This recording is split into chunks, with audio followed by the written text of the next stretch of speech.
Really, it's all about setting yourself up for that big signal, because crypto spring, which is where I think we got to from October, tends to be choppier, harder to trade. It's not an up-only market. It tends to make good progress, but it tends to be complicated because there's a lot of opposite narratives.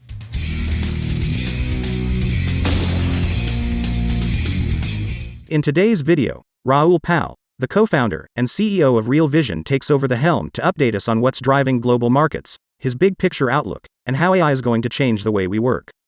How's your co-founder doing? How's Remy doing? You mentioned you got kind of hit hard. I think you used the term wiped out in the Luna Terra thing. Is he doing okay? Look, I think it's very hard because he had left Real Vision and was pursuing some other stuff, and he was thinking about the crypto space. So look, it's very hard for him because you have to rebuild your capital again. But he's building his own research service out, doing some other stuff, mainly on the macro side, because he used to work with me at Global Macro Investor as well as my macro analyst. So yeah, it's hard. We saw a lot of people. I thought more people got hurt by the Luna thing than got hurt by FTX. Yes, the FTX. More retail people as well. Yes, and same with Celsius and all of those. The centralized exchanges. The CeFi stuff that really hurt people. So a lot of people I know got caught out in that. Not that many people I knew were actually using FTX. Yes, some funds were. I've got an asset management company, Exponential Age Asset Management, which invests in digital asset hedge funds. It's a fund of funds. Because I think, one of my hypotheses is the secondary markets are starved of capital in the space, and we need more participants, so we need to create vehicles, much like the ETF does. Most people will use stuff like hedge funds to give them the exposures to the other parts of the space that aren't Bitcoin. Do you use that sort of indicated that, hey, June is a good time to buy? Hey, October, November might be a good time to buy. Tell us more about that. So it's complicated. The business cycle is what drives liquidity. So we can use stuff like the ISM survey as where we are in the business cycle. If it's below 50, we tend to be in recessionary or contractionary times.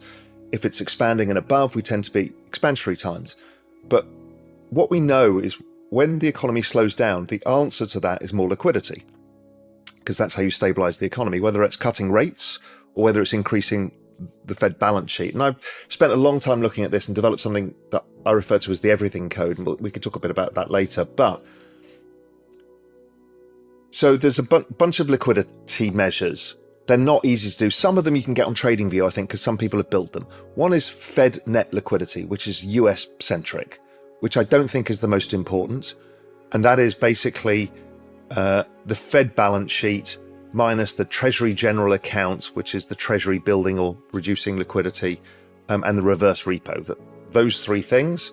And they actually have mirrored asset prices pretty well. But it's not all about the US, as we talked about before. So then you need a global proxy. So the global proxy that's easier for people to find is global money supply.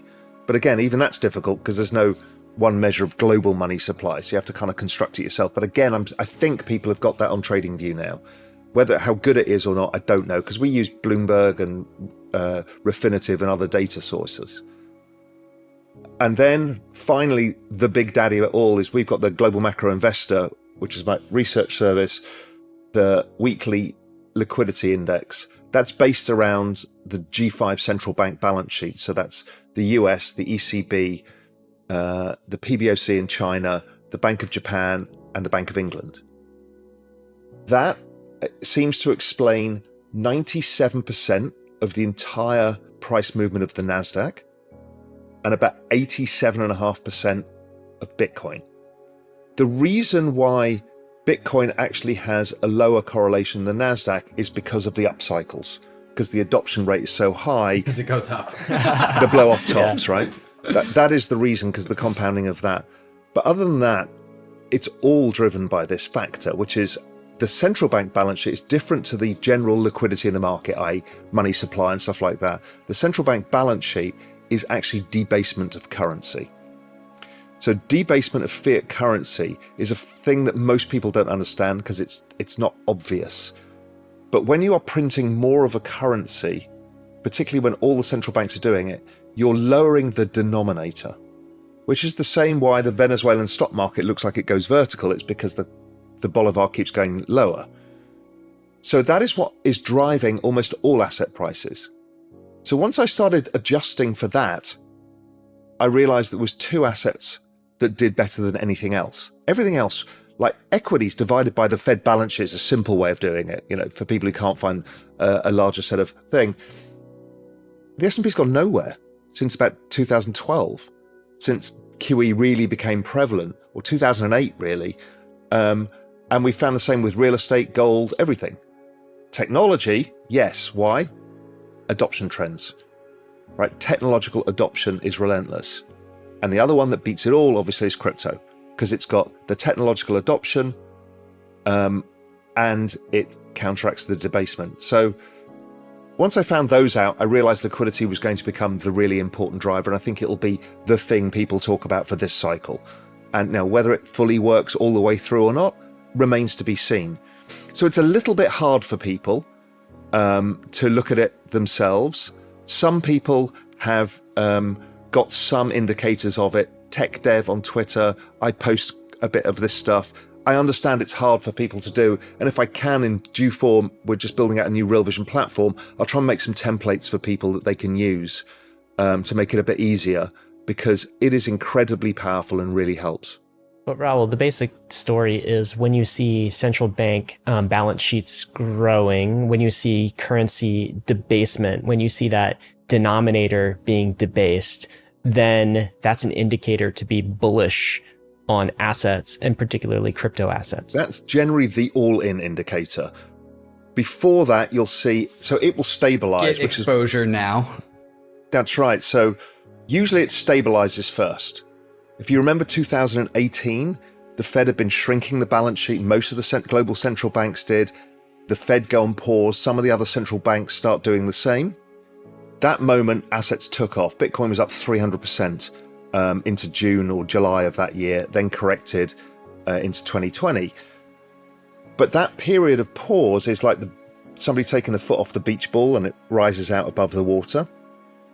Then the thing that lifts it is when they really start expanding the balance sheet, i.e. when recession is coming or you've got a banking crisis, both of which we're toying with right now. This is the summer months, so it tends to get a bit quieter, but that narrative probably picks up again and the beach ball gets lifted up by the gust of wind. So this is the kind of moment in liquidity where things have bottomed because the central bank balance sheet stopped shrinking, and Japan started printing a bit. China started increasing money supply. The UK had to print quickly because it had a pension crisis, and then the Fed had to print quickly for the bank crisis. These were isolated events, but they're the markers that we know the more cowbell is coming. And then we're waiting for, okay, when do they really swing into action? Money printer go burr. You can use the very simple bell curve meme of the money printer go burr. That's the one, that's the big signal. So really, it's all about setting yourself up for that big signal, because crypto spring, which is where I think we got to from October, tends to be choppier, harder to trade. It's not an up-only market. It tends to make good progress, but it tends to be complicated because there's a lot of opposite narratives, which we're seeing, right? People don't trust this rally because of banning or because of this, because of that. What are the big macro external signals to the crypto world that you're paying attention to? So one is banking crisis, right? The proven outcome for a banking crisis is inject liquidity into the system.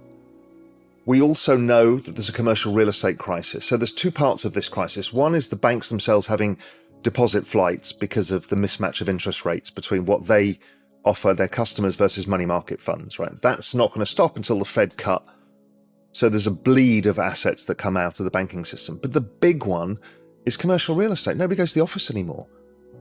So we don't know how big that is, but it's in the $1 to $2 trillion range. I mean, that's trillion with a T.